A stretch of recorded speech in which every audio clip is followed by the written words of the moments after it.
తమ కోరికలు నెరవేర్చుకోవడానికి ఆయనను దర్శించేవారు. వారిలో మంచి వాళ్ళతో పాటు భక్తుల వేషాలలో ఎందరో దుష్టులు కూడా ఉండేవారు. పూర్వం పరశురాముడు దుష్టులైన రాజులను ఓడించి సంపాదించిన భూమండలమంతా దానమిచ్చేసి సహ్యాద్రి పర్వతానికి దక్షిణ దిక్కు ఉన్న కొంకణ దేశంలో ఒకచోట తపస్సు చేసుకుంటూ ఉన్నాడు. కానీ కొందరు దురాచారపరులు ఆయన వద్దకు వెళ్ళి తమకు కూడా భూమి ఇప్పించమని కోరారు. ఆయన ఆ ప్రదేశం కూడా వాళ్లకు దానమిచ్చి వాళ్ళ బెడద నుంచి తప్పించుకోవడానికి సముద్రంలో ప్రవేశించి అదృశ్యమయ్యారు.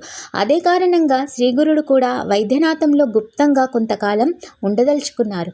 కనుక ఒక రోజున గృహస్థ శిష్యులకు ఇలా సెలవిచ్చారు. ఉపనయనాది సంస్కారాల వలన ద్విజుడైన బ్రహ్మచారి వేదాధ్యయనం చేస్తూ భక్తితో గురువుని సేవించాలి. అతడికి పగటికి నిద్ర రాకూడదు. దొరికిన భిక్షాన్నంతోనే తన కడుపు నింపుకోవాలి. గురువుని సేవించాలి. అతడికి అతి కోరికలు ఉండకూడదు. విద్యావంతుడు కావాలి. చివరికి గురువుకు దక్షిణ సమర్పించి సమావర్తన హోమం చేయాలి. అటు తర్వాత గురించి అనుజ్ఞతో ఒక యోగ్యమైన కన్యను పెండ్లాడి గృహస్థాశ్రమ ధర్మాలను పాటించాలి. పుత్రుడు యుక్త వయస్సు వచ్చాక అతడికి సర్వస్వము సమర్పించి భార్యతో కూడా అరణ్యానికి వెళ్ళాలి. తర్వాత గ్రామ విషయాలు వదిలి భార్య యొక్క అనుమతితో సన్యసించాలి. సన్యాసికి జపము, భిక్షాటనము, ధ్యానము, శౌధము, అర్చన ధర్మాలు. అతడు స్త్రీ కథలను వినకూడదు. వాహనము లెక్కరాదు. మంచము తాకరాదు. పగలు నిద్రింపకూడదు. నిరంతరము ఆత్మదృష్టియై ఉండాలి. వెదురు, సొరకాయ, చెక్క, మట్టి, వీటితో చేసిన పాత్రలు మాత్రమే ఉపయోగిస్తూ దండధారి అయి పగలు మాత్రమే భుజించాలి.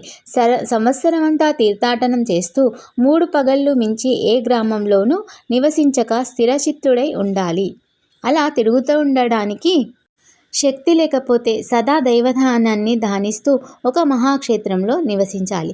ఇలా చెప్పి గృహస్థ శిష్యులను వారి వారి గృహాలకి పంపి సన్యాసులైన శిష్యులకి శ్రీగురుడు ఇలా చెప్పారు. నాయనలారా, మీరందరూ తీర్థయాత్రలకు వెళ్ళండి.